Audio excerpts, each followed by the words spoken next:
Good people, it's Sunday, and Sunday means Scratch 254. We live. There is your host, Peter Kiganya, and today's guest is Mauro Blessed Matai. He's Abilene Christian alumni, played 2 years there for Abilene Christian. So we got the Wildcat connection right there. And he's a police officer in Stephenville, and also he's a black belt holder in Jiu-Jitsu. Man, I'm telling you, this cat, you don't want to miss this one. But with no further ado, man, I'm gonna bring on my brother onto the stream, man. Welcome to the show, Mauro Bless Matai, man. Welcome, my No, brother. my man Pete, aka Mr. Basketball, aka Mr. Hall of Famer, aka Mr. ACU. What's up? Man, come on now, bro. You know that's too much, but I appreciate the kind words, man. Yes, sir. Yeah, Yes, but hey, it's nice to see you. Nice to catch up. I know we've caught up. We've been talking a little bit, but man, like your story, man, I don't even know where to start, man. The black belt, boxing, MMA, and yeah, man, and the things you do with the youth in your community, man. But yes, we sir. we we gonna right, we gonna just wrap it up and just start at the beginning, man. How I know you played basketball at ACU, but how did you start playing basketball? Man, like I'm officially, originally from Mozambique, Southeast Africa. So Yeah, uh, yeah. growing up, growing up in Africa, man, like one of the things that we have, you and I, is like very similar upbringing. You know what I mean? Yes. We all of us from back home, from I call the crib, back at the Yeah, crib. at the Yeah. crib. Yeah, yeah, Yeah. yeah.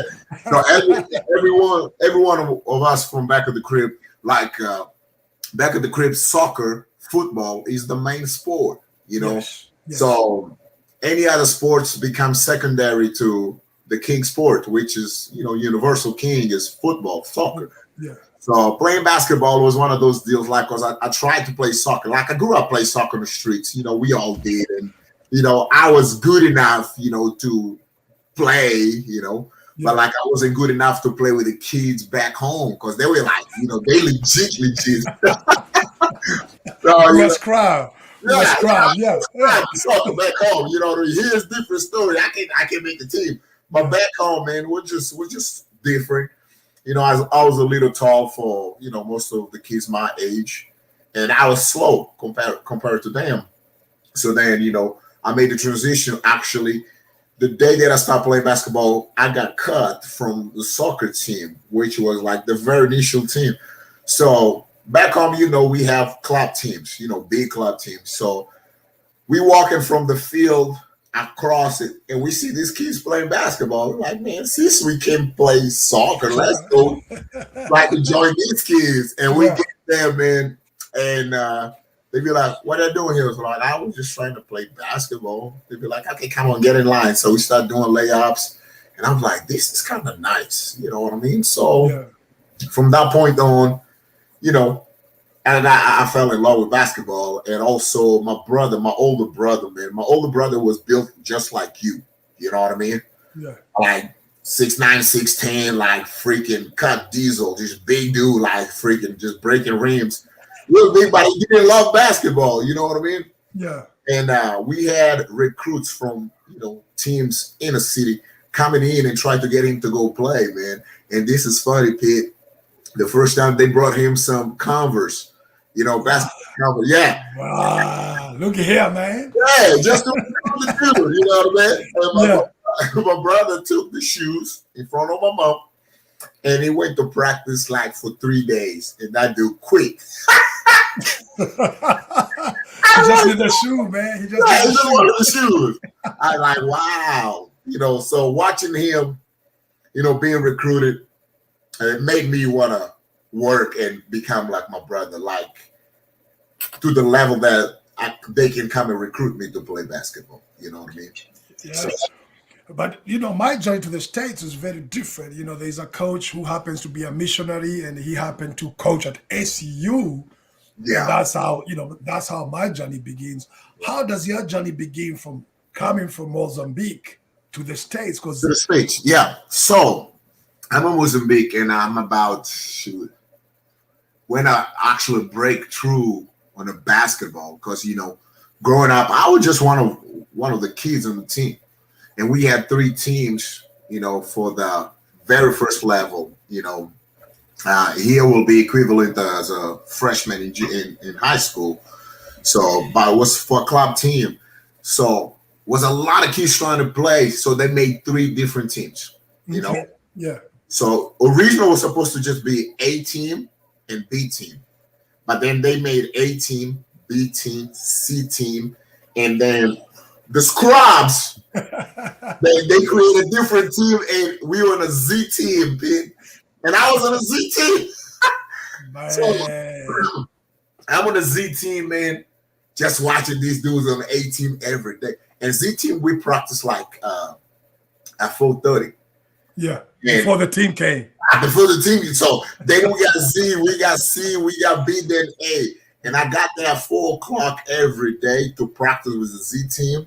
Because they just created the Z team because they'd be like, this fool's gonna quit within a month. Yeah. So and the coach was right. Within a month, those 14 guys on the Z team quit. Were just 2 of us left. So they bumped us to C team. And I used to get there early, just play, practice with the C team. And I was a scrub on the C team as well. Yeah. But I always stayed late to watch the A team because I was so obsessed. I was like kind of groupie. I was like, man, this dude's nice. I want to be like these dudes, So I stayed. And one day, my coach, he was the C team and B team coach, but he assisted with A team. And he saw me. I watched him, and they only had 9 guys. So they were about to play 5-on-5. Then he won. Kid, come here. I was like, oh, that's my turn. So I go, man, and I get to practice with them, and this is what they tell me. The players and the coach.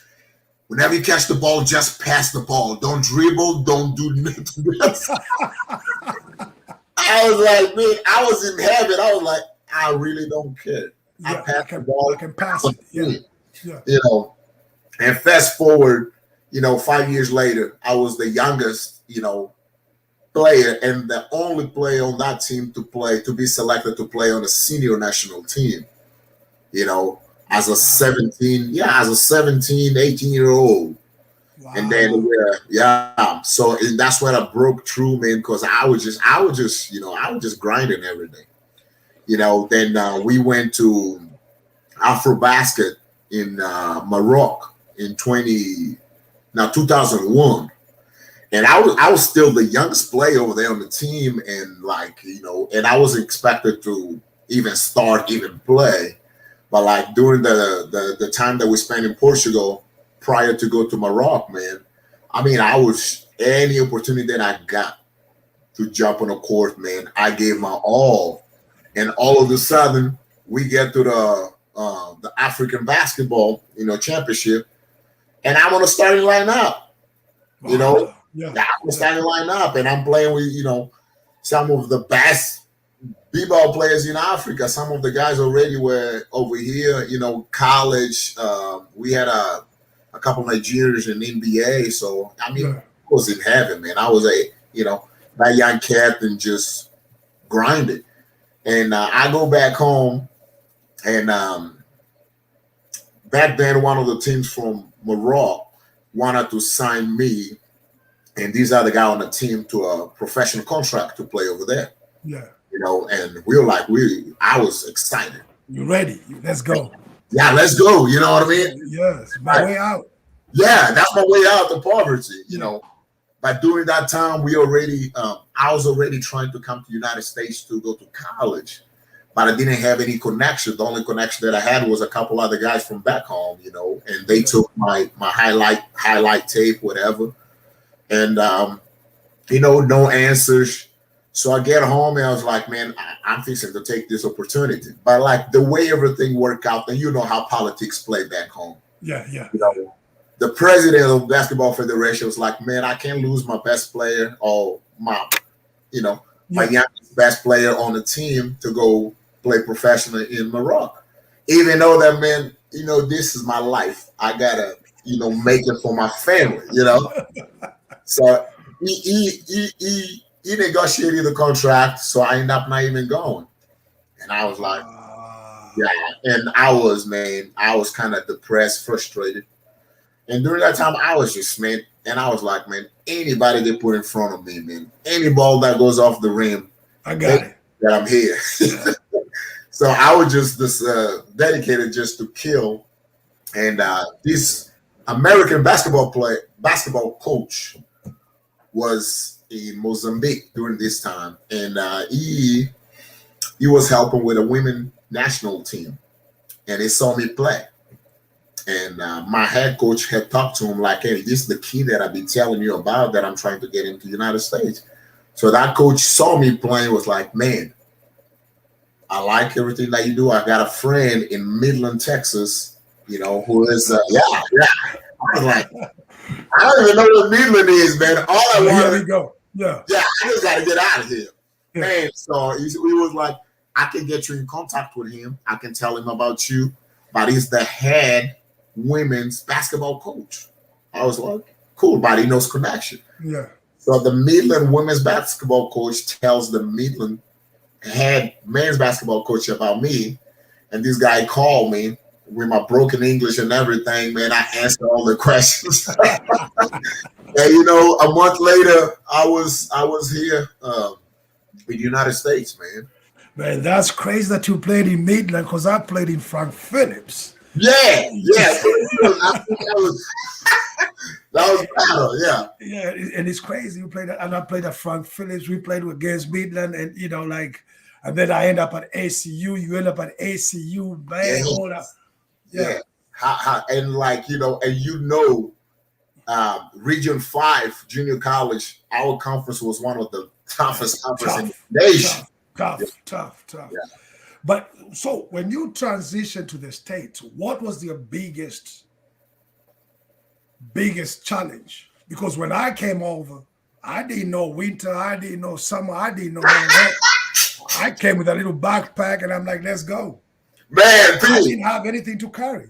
Man, you know, back home, we don't know about winter, you know, fall, you know, it's just summer and cold sometimes. Yeah. Summer and cold, you know. Yeah, that's it.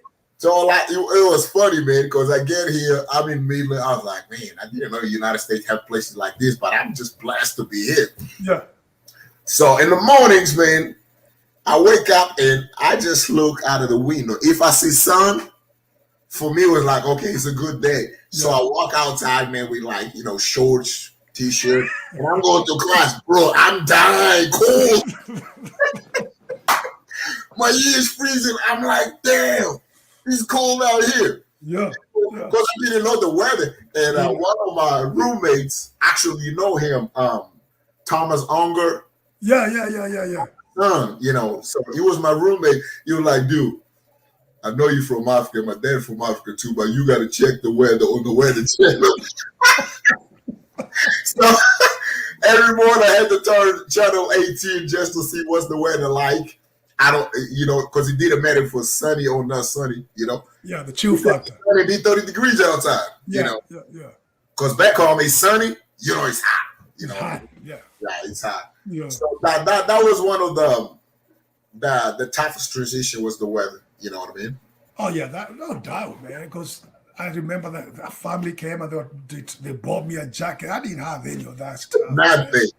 I didn't have any of that stuff. But again, I say, for us to get whatever we get, man, you always get those people who push your life and who support you. I had a lady, man. She brought me in and she took me in as a son.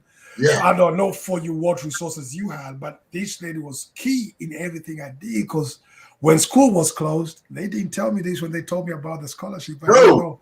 When school was closed, I was like, where do I go? Like, where do you go? Yeah. What was your situation like when school closed? Man? Because I know that's one of the toughest. That's one of the toughest things, because school is closed. There's nobody on campus. You gotta go. That was a tough transition. I was very lucky, you know. Thomas Unger, Dr. Unger's son. Dr. Unger's son, yes. Yeah, the Ungers, so my first year, the Ungers took me in. Oh, wow. Yeah. So shout out to Doc. Christmas break, I was in Abilene. Okay. Living with them. Yeah. I remember my first year. That's the first time that I got the flu, man. I didn't know what the heck was the flu, and I was sick as a dog, man, for 4 days, just Yeah, dying. yeah, You know? So my first year, the Dr. Unger and them, yeah, we became family, yeah. Your family, yeah, basically. And during that time, also, there was another family in Midland that kind of did similar to what they did with you. They kind of adopted me, yeah, and, and I still call them my adopted parents, and we still very involved as we speak. And they the white folks, and they became adopted family till this day, man. I mean, they helped me with everything pretty much. Like they yeah, were my parents here in the United States. You name it, they have helped me with. You know what I mean? Like yeah. um, getting my citizenship, all the paperwork and stuff like that, the resources. I mean, these are people that I call family. Yeah, Not yeah. blood related. Till this day, I have so much respect for them, and we still like as close as we were, like almost 20 years ago. Yeah, yeah, man, that's crazy. But you've been able to like carve a life for yourself here, man, and just do amazing things. So let's talk about, like, I know you finished college, you went and played professional. So what made you think like basketball is not the route for you? Like, why did you stop playing basketball even though you had started playing professionally? You're like, man, I think basketball is not. What made you think that way and like transition to becoming a police officer? Yeah, I mean, I always loved basketball, man. Basketball gave me life. The life that I have today is because of basketball. If it was Yeah, basketball, I would not be here. I would not be able to do what I'm doing. But like, I went, I went and played in Mexico, man. I had some success there, but like the league was not as organized, as I wanted to. So then I came back and I do my second stint with a national team, and we go to Portugal. So in Portugal, I already have like two tryouts set up, for a yeah, professional team out there. And I'm there with the national team. So I play with the national team. I think was the second scrimmage playing, I forgot what, Netherlands or something like that. I get hurt, so I get hurt and I'm in Portugal and my tryouts, there were no tryouts anymore. I'm no, hurt. you had, yeah, And I'm like, man, and during that time, man, gosh, man, and I was like, man, do I really want to do this? Do I really love basketball that much? Is basketball going to give me the life that I want? And I was married by then. We didn't have kids, but I was ready to start a family. So I came back, and I was still loving the game. I still loving the game. And the NBDL team in Dallas, Texas Legends, yes, they host a tryout. They had a tryout. It was like 200 of us. Oh, yeah. 200 of us for like freaking maybe 6 spots. 6 spots, yes, And at the field house in Dallas, man. I mean, yeah, you've been to the field house. Field house is like basketball having 6 courts. yeah. And I'm talking about 200 deep. Dudes who can play ball. Everybody can go. Yeah. You know that I'm talking about. So I'm there, man, and we trying out for 6 spots. And like during the 2 days of tryouts, man, I mean, I'm talking about ballers, man. I Yeah. mean, dudes, young cats who can just jump off the gym, shoot, dunk. And I'm like, I can't do this. I think I was 26 or 27, You're 26. like, I can't do this, man. I'm like, these kids here, Yeah, they fresh. yeah, I mean, I'm talking about 18-year-old, 17-year-old kid, like ready to hoop. yeah, And I'm like, do I really want to compete with these kids every single day for a paycheck?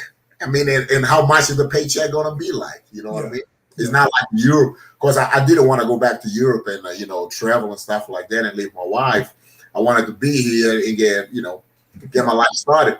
So after the tryouts for the NBDL team, I was like, nah, man, I'm just going to play basketball for fun. And I decided to retire back then by like, I when I stopped playing basketball, I didn't even play open gym. Because I didn't know how to play for fun. Oh yeah, it's just tough. It's tough. I never played for fun. yeah. We played against each other open gym. It's no fun. There's no fun in losing, sitting on the sideline. Yeah. It was competition all the time. And like, I go to the freaking open gym at ACU or to the Y, and I get upset because these fools over here, they play for fun. They just want to come here and sweat it out. No, not me. Not me. Yeah. I'm going to kill you and I'm going to lock you up. So, that mindset, it took a long time for me to change. So I didn't play open gym or basketball for close to 3-4 years. I stay away. I was like, man, because I didn't know how to just play for fun. Yeah. That competitive spirit was still freaking burning inside me. So I was like, nah, one of these days I'll come back, So, and that's why I stopped, and I had to look for a different career, And so when you look, man, like what made you think, man, police service, serving others is the route I want to take? Yeah, to become a police officer, first, Pete, like I was a junior in college, and they had this job fair. So I went to the job fair, and I just looked at different, jobs and stuff like that. And I picked up an application to become a police officer. I was like, in my head, I was like, this will be kind of cool. I wasn't really trying to be a police officer. But then whenever we go through, was a buddy of mine, D'Angelo Sands from Abilene as well. So we look and we're like, you got to be a U.S. citizen in order to become a police officer. I was like, I'm not even I'm not yet. Yeah, I can't do it. Yeah, I can't do it. So I took the application and left at the house, and time goes by. So I go back to school to get my teaching certification, alternative teaching certification, so I can teach and coach high school basketball. Yeah. Because I'm like, I have a broadcast and journalism degree, but like, I don't want to do journalism anymore. I want to coach basketball. I did journalism too. I was in computer science, and then they're like, yeah, then you changed, right? It was just like that. And in my head, one of the main reasons I wanted to coach is not just because I know the game or I love the game, is because most of the time that I spent in my life, half of my life I spent playing basketball or practice basketball. And when I was in the United States, my coach, I look at my coach as a father figure, as a leader, somebody who I may want to become like this guy. So which kind of influence is this guy having on me? So I wanted to become a coach so I can have that type of influence on other people and be a positive role model.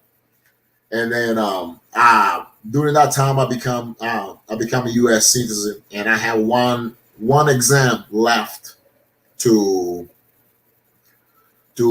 become a teacher and coach. And at the same time, I have police jobs interview.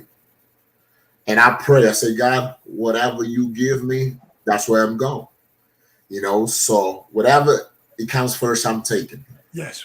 So I go for the interview, man, right on the spot. They be like, we want to give you a job. I said, a job? Yeah. I'm not going to argue with you. And I took the job on the spot, and I went to the police academy.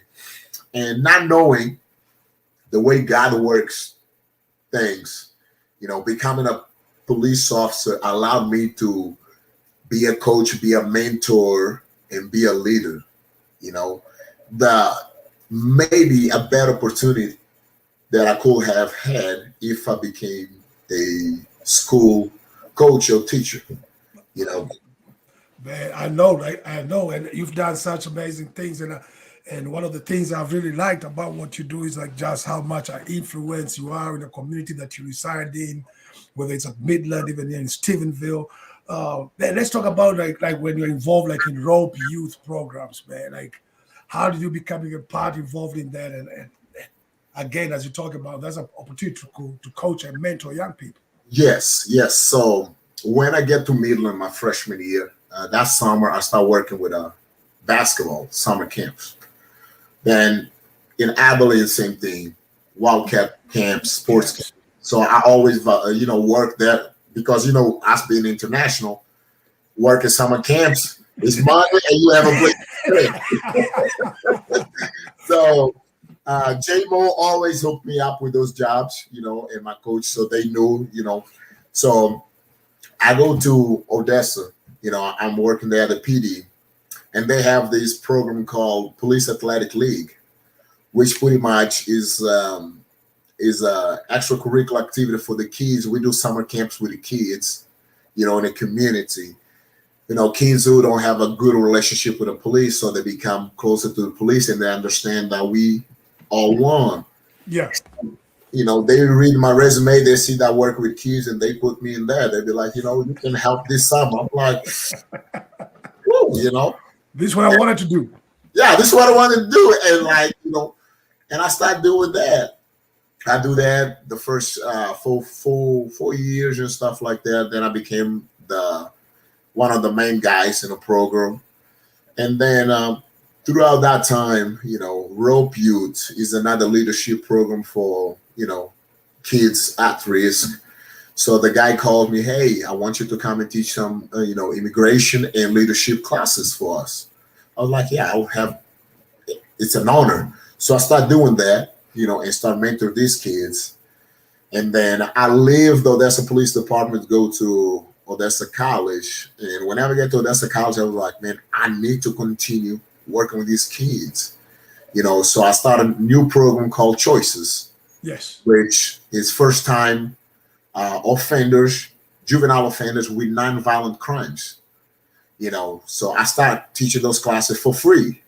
For free, just bringing these kids and do 4 weeks of intense leadership training where I bring different, I bring police officers, firefighters, lawyers, judges, professors. I mean, you name it. I always bring them on a weekend to, teach a class for the kids. And during that time, the Ector County Youth Center, Juvenile Center, sees the work that I'm doing and the word start going out. And they be like, man, let's get blessed to be on our, part of our contract, so it can, because I was already doing that out of my own. Out of your goodwill, yes. Yeah, out of my goodwill. The resources were coming out of my pocket. And I had a few people who actually sponsored me as well. They gave me money to do camps for these kids. And the youth center, they were paying me once a week just to teach those classes too. So they started bringing kids to my program, and we just grabbed and ran with them, man. And we just, providing leadership with these kids. And it's so moving to see, because sometimes you need to feel like you're making a difference. Yeah, you don't think so, yeah. Yeah, you don't think so, man. Like earlier, I just talked to you about, time. Like I used to leave home 6 a.m., because I used to own a fitness studio in Odessa.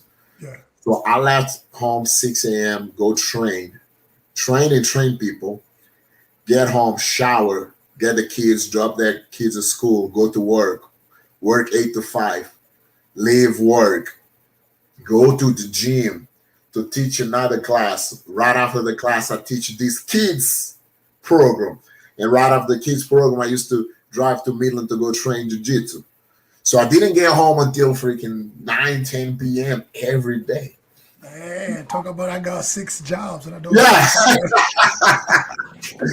For real, and sometimes on my way home, you're so exhausted, radio's turned off, and you be like, why am I doing this? Yes. Why? You know what I mean? Yeah. I don't feel like I'm making a change, or I'm just killing myself. And driving home, then your phone just buzzes and you look at your phone, you got a text message from a parent telling you how much they appreciate that you have changed their kid's life.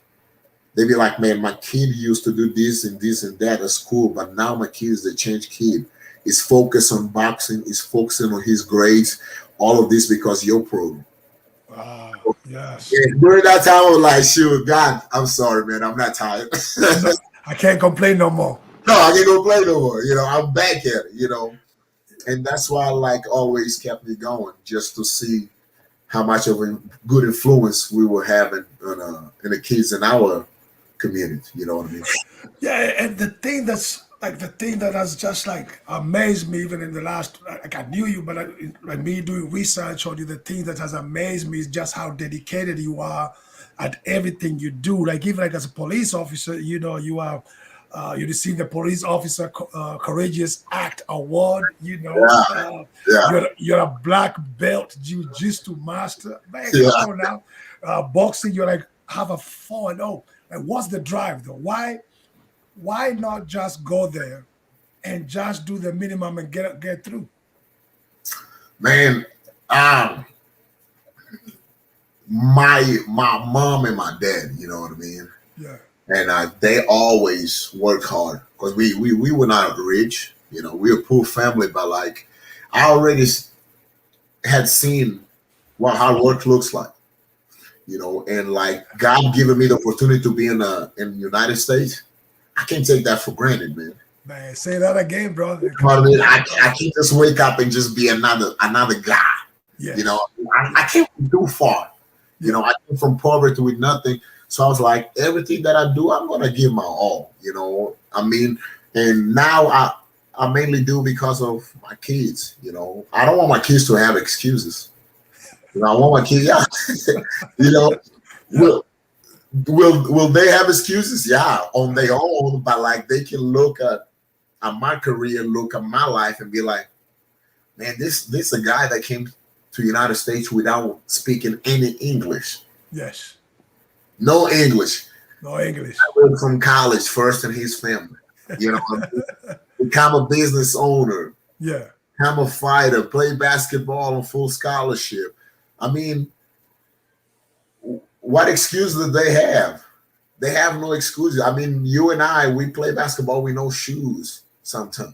Man. Just love the game. Yes. Yeah. So everything that I do, man, I gotta go hard. I gotta give my 100%, and every single time that I'm doing, I'm enjoying myself. It's not like they forcing me. I'm just enjoying myself, because it's always me versus me. I want to get better and do better than I was yesterday. But even I didn't even know where did your love for fighting and martial arts come from? Because man, you have a 4-0 in boxing. I didn't know you're the West Texas Golden Glove champion. Yeah. Where did that come in when you're playing basketball and you're doing the police office? Where does that come in, man? Man, basketball was my only sport, my only life. Soccer, of course, handball, but I focus on basketball. So martial arts, man, I think I was 12 years old or something like that, or 14. So we going out, man, and me and some of my teammates, and these thugs, man, they stop us, man, and they almost beat us. And I'm like, man, what the heck? We almost got beat out by some dudes because they trained karate. They were training taekwondo back home. Yes. So the following week, one of my buddies was like, hey, man, I know a guy who trained taekwondo, man. Let's go train with him. So we go there, man. And this was old school taekwondo, back home taekwondo. No mats. Yes. On the concrete, doing nothing, push-ups and stuff like that. Yeah. And I was like, this taekwondo stuff is not for me. So I was like, no, I'm not doing this, because back home they hardcore. And I was like, no. But then I get here, and taking back whenever I retire from basketball, my competitive spirit's still very high. And one of my college buddies, Brandon Foran, he used to play football for ACU.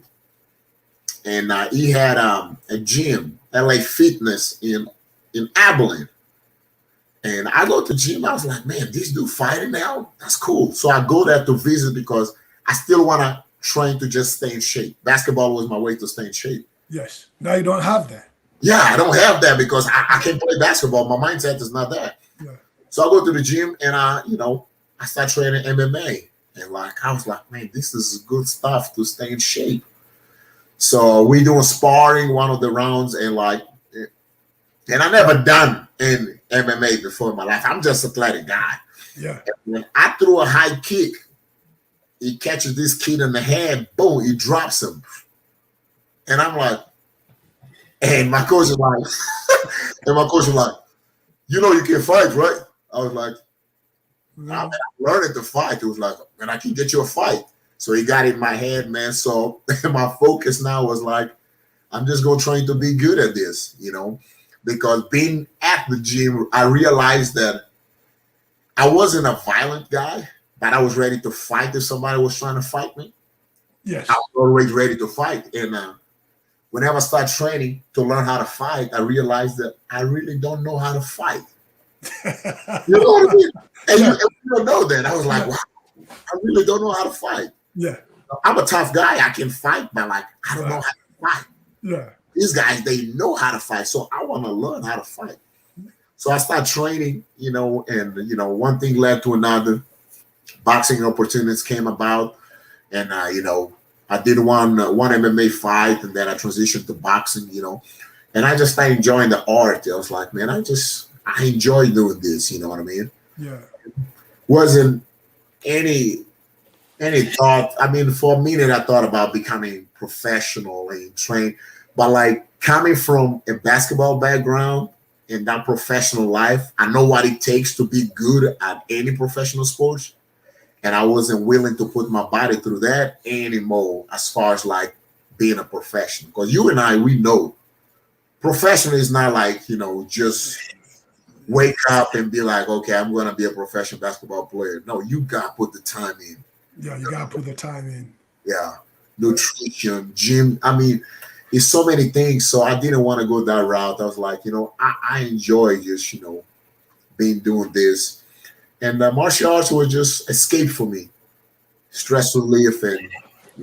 And man, like talk about like how everything lines up, right? You know, like in a while we always talk about like, you know, being prepared, and when like opportunity meets preparation, that's when you're lucky, you know. So everything you did, now you join the police force. The police force has SWAT, has like special tactics and weapons and training and all that.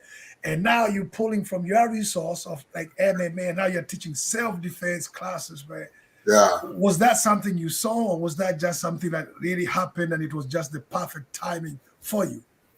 I think that was the perfect timing for me. And I read a book on this, Brad or Ben Coolian. He talks about the foreigner mindset. You know, yes. Anything that we touch or anything that we get involved with, we always come with that foreign, the international mindset, because we want to win. So then, you know, I get to the force, and I always been humble, and you know, I hate saying that I'm humble, but I always been humble and trying to learn. I like learning, you know. Yeah. So I start looking at these guys on the SWAT team. I was like, just admire how they work, how SWAT is, how police work is. So I was this guy coming in, and whenever I started police work, I was already doing MMA and jiu-jitsu, but they didn't know it, and I didn't tell nobody. I was just, I'm just a rookie. I'm not talking nothing. I'm not saying nothing. I'm just going to be humble and just train. And some of these guys were training us stuff that I already seen, stuff that I already did. But I was quiet. I didn't act like I know this, you know. So they were like, yeah, that dude is the best guy in the department. And I was just like, just quiet. Yeah.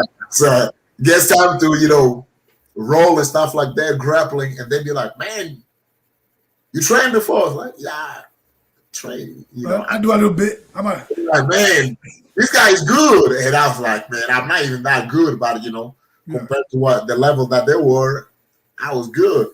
You know, and they didn't know because I never say, not because I was trying to, you know, surprise them. I just want to learn and respect people who were there before me.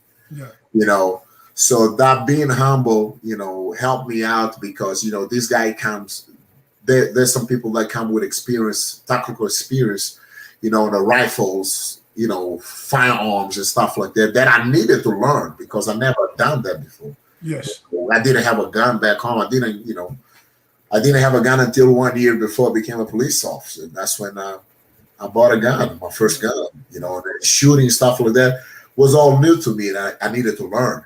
But I was humble enough to learn and leave my ego on what I knew, because whenever you take ego and you come in, it's easy for people to just put a target on your back and be like, oh, this guy thinks he's so and so. He knows everything, yeah. I don't know nothing. I want to learn. You teach me, and I'm here to learn, Yes. Yeah. So that was a good thing, just being humble and willing to learn, and I was able to learn a lot because, there was a lot of people willing to take me under their wing and teach me the stuff that I didn't know.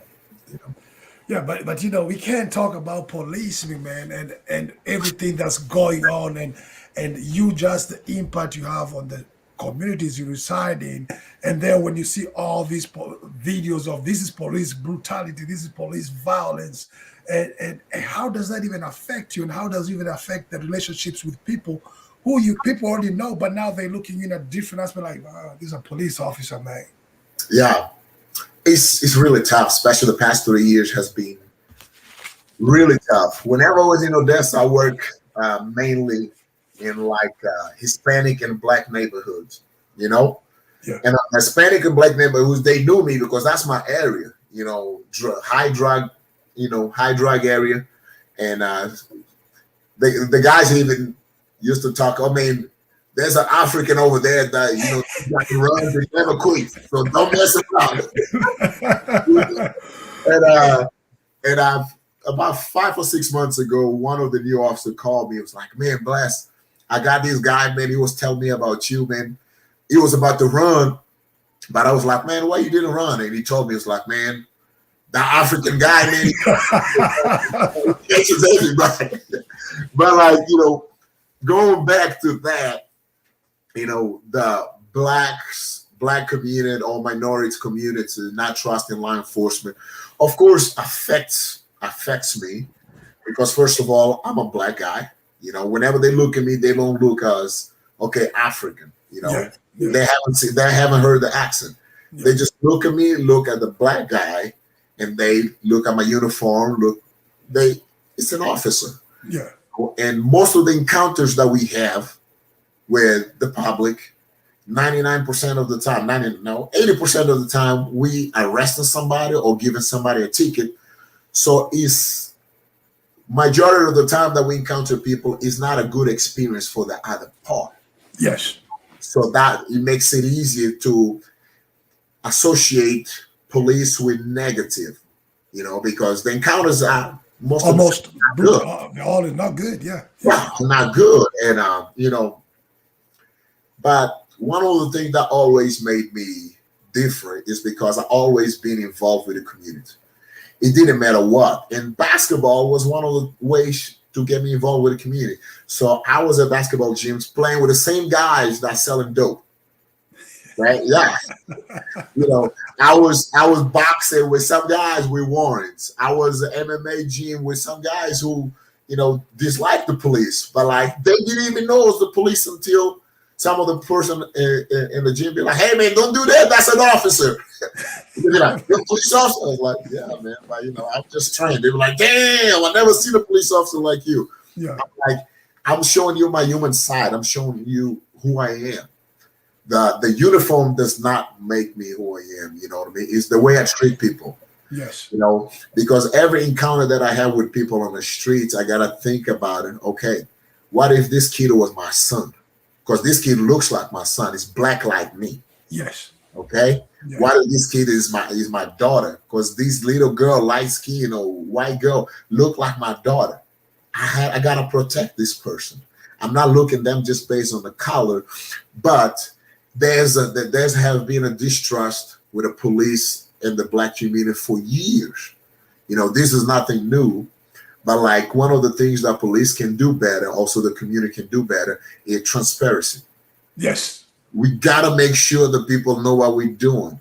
We cannot be on law enforcement side be like, oh, protect the blue, we all blue. No, we gotta know people, let people know what we do, so people can respect us and see us for who we are. Because with the community, and the community I never worked with any officer in my life that woke up and say, today I want to kill a black person. Never. Yeah. Yeah. I never worked with nobody like that. With that being said, there may be officers who are racist. Yes, that's true. Yes.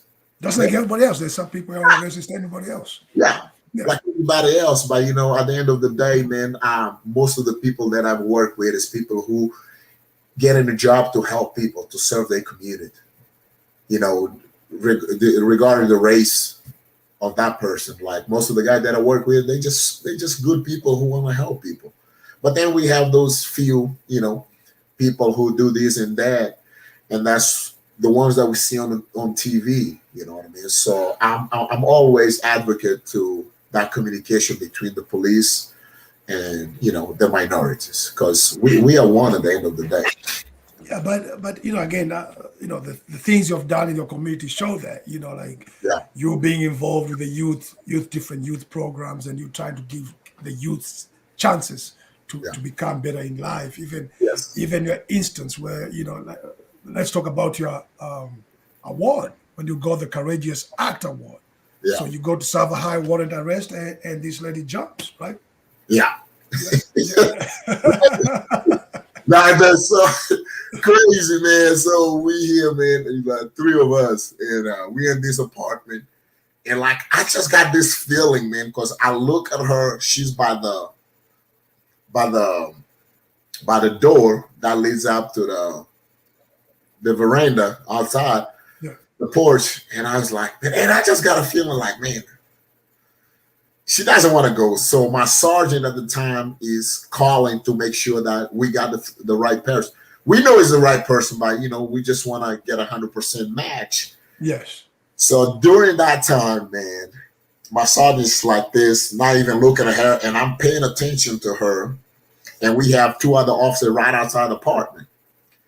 And she was like, and it's funny, she was like, I rather die before going to jail. She opens the door for the porch and she runs. Boom.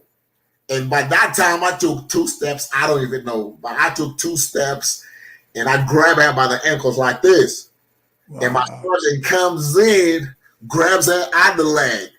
And it's funny, I'm laughing now because, the person alive, but my 2 other officers, they outside, they run down, trying to make sure that this lady didn't jump. And we holding her like this, we try to pull her up, and she's grabbing the bottom of the outside of the porch so she can actually fall head first. So we managed to bring her back, man. And my other officer downstairs, like, oh, what the hell? They run back upstairs, and we bring her on the inside, and it was just one of those deals, like, right place at the right time, and God being involved. I gotta give God glory, because if I wasn't paying attention, man, Lord knows, different story, different story today. Yeah, but you see, like acts like those made within your community, man, I think will always give you credentials within the people. They know that your heart is in the right place. Yeah. Knowing that you're doing this because, again, you can, if someone jumped and they jumped, you can be like, they jumped, and there's nothing I could do. But but you go out of your way to help and bring this person and save this person. So again, that talks about your character, man.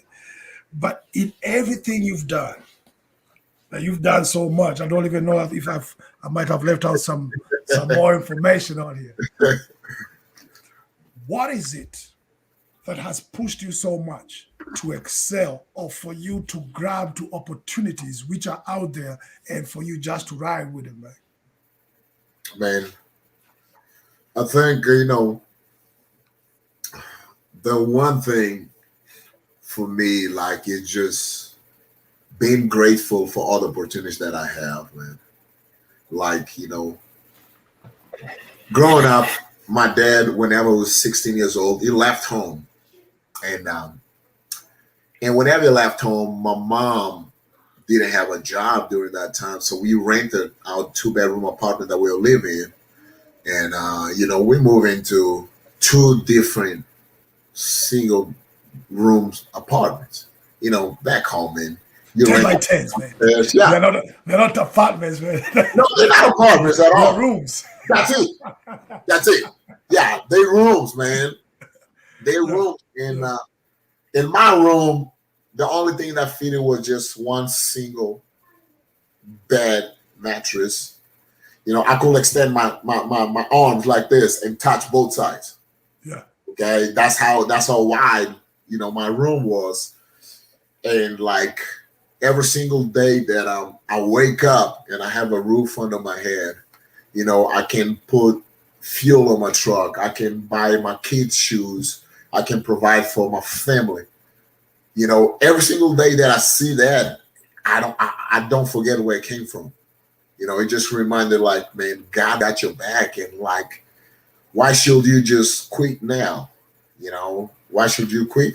And every single day, I look back at where I came from, what I had, what I didn't have, and that keeps me going. And one of the things that I always had, without being material, was just the happiness inside me.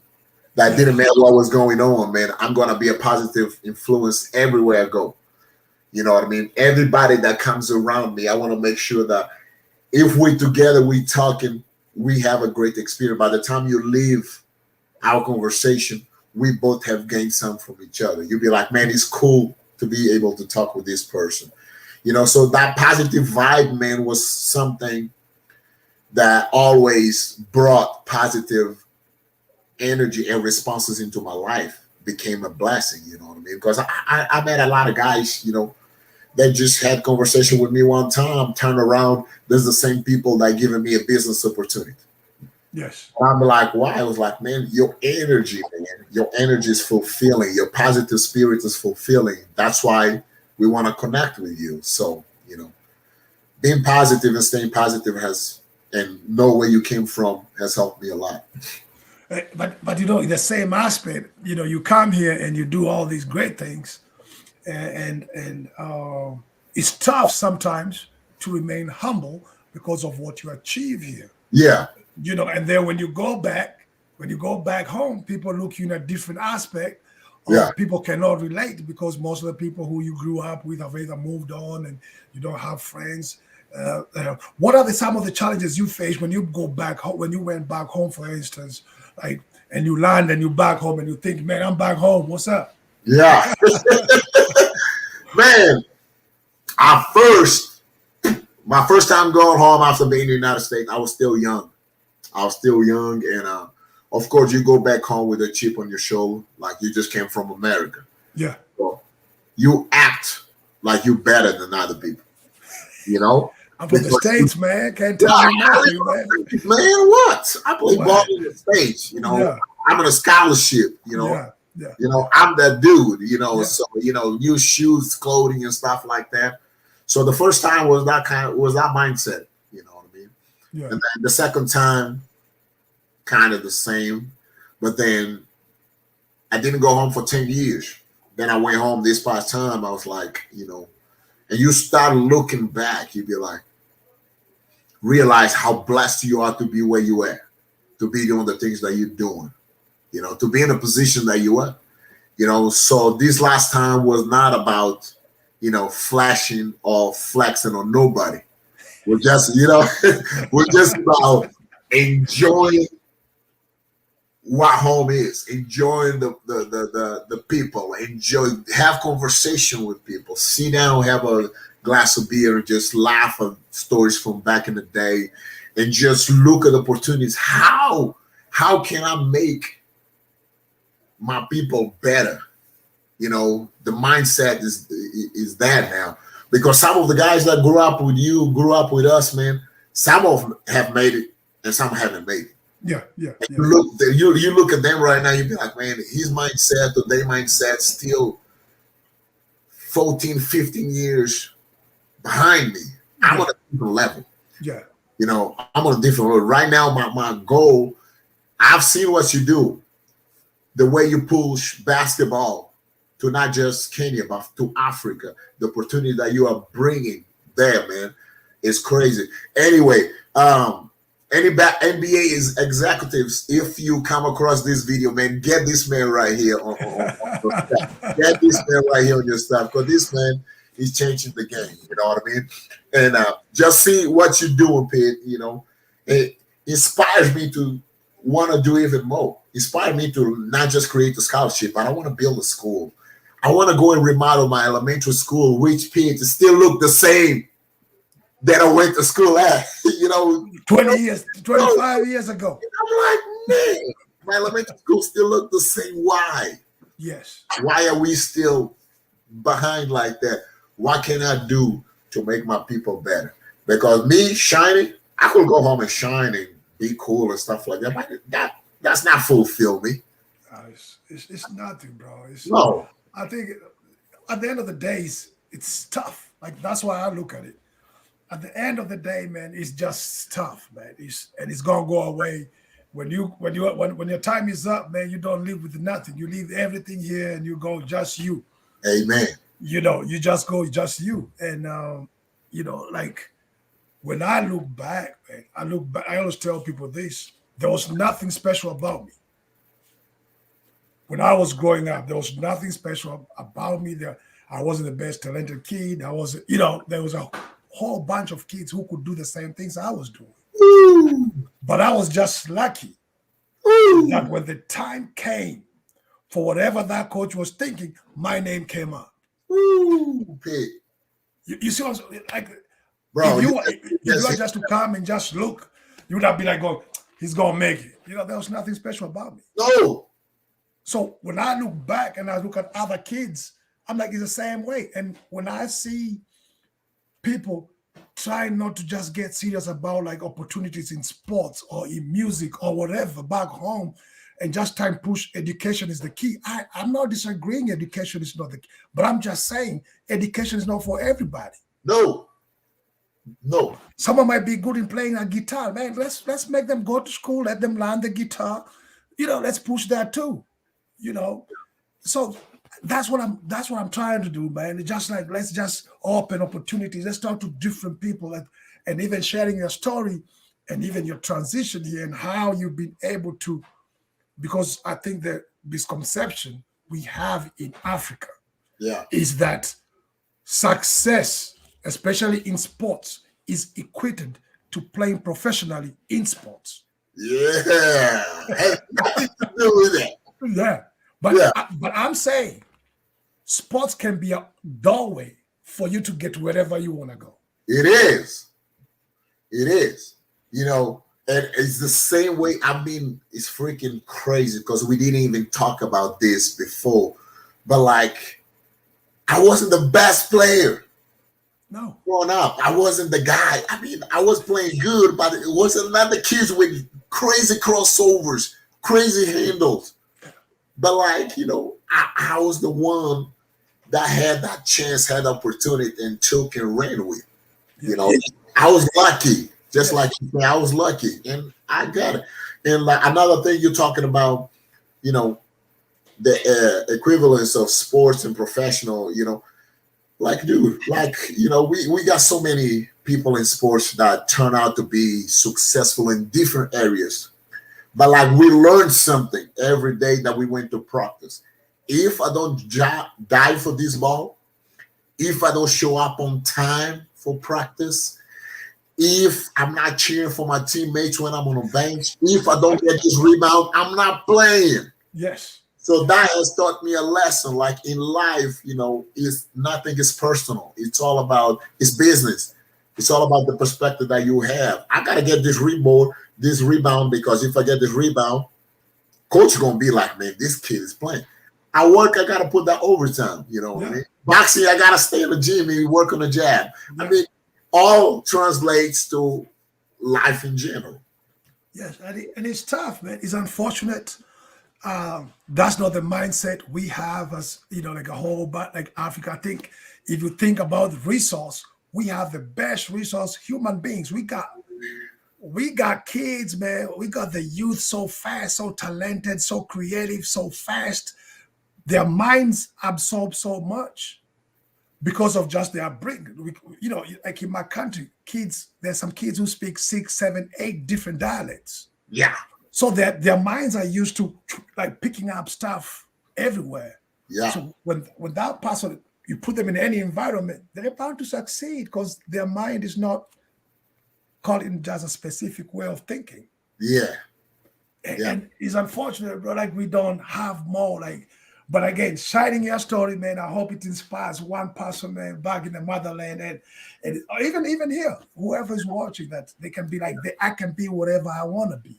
Yeah. If I put in the hard work. Yeah. But as we come out winding down, man, if you were to look back and talk to a young Blessed Matai, man, what is one of the advice you tell him? Man, son, this is what I want you to do. Man. Looking back, look at my younger self, man.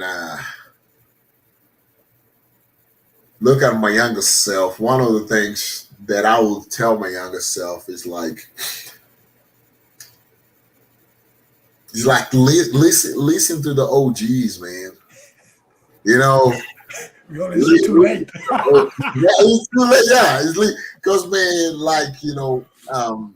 right now, us being in a position that we are, and we're trying to tell young people, what to do, how to do it. Sometimes we forget. Well, the same way. Yeah, that we were young, and we'd be like, nah, man, this dude old. This dude don't know it. OG, you don't know nothing. Yeah, I don't know it. And, I was lucky enough to be able to listen to them before it was too late. Because, there was once upon a time in my life that I was just one decision away, to not even be alive. I got hit by a car when I was drunk at 16 years old. Man, you know what I mean? You are, boss. Yeah.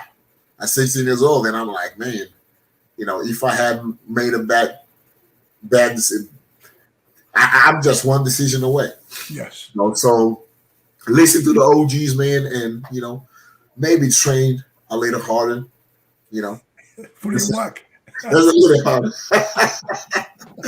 That's a little harder, man. But God had different plans, man, and I don't regret. Upbringing. It could have been better, yeah. But I appreciate having what I had. Man, I appreciate you. I know you. I can't keep you too long. Yeah. I know them boys playing, so I know you gotta go get your. So we gotta go get this dub. You gotta go get this dub. But hey, I appreciate you, man, taking a day off just to come and chill with us and just share your story. And I hope someone somewhere listens to your story, man, and gets inspired, and even they can reach out to you. If someone was to reach out to you, where would they reach you out? I know you're on Facebook.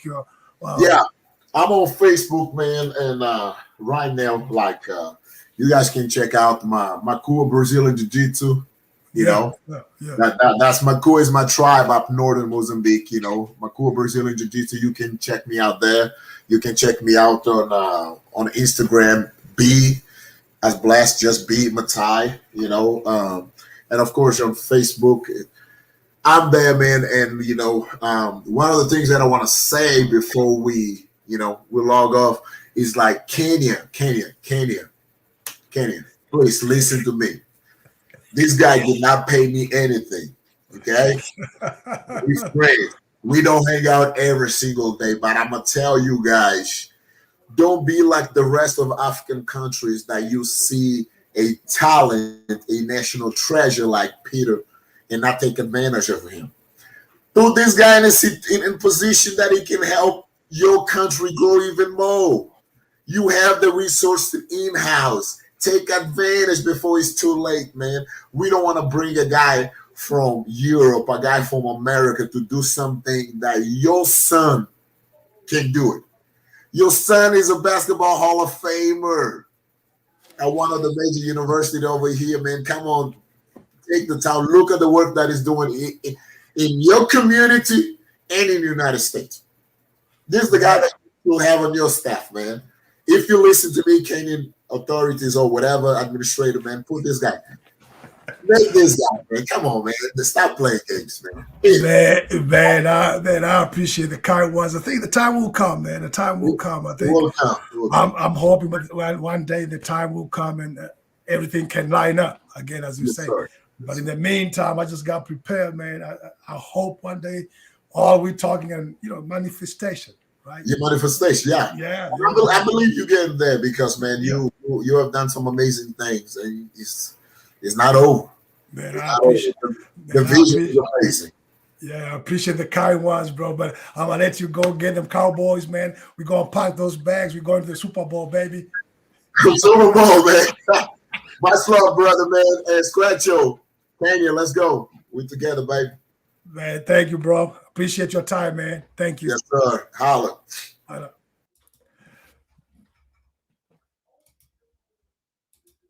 Man, there we've had it. Man, 1 hour. It's been a blast, man. It's been a blast hanging out with Blessed Matai, man. This guy, man, he's just a blessing for his community. Wherever he is, man, he's just been a blessing to that community. And he's still pursuing his dreams. He wanted to be a coach, but now guess what?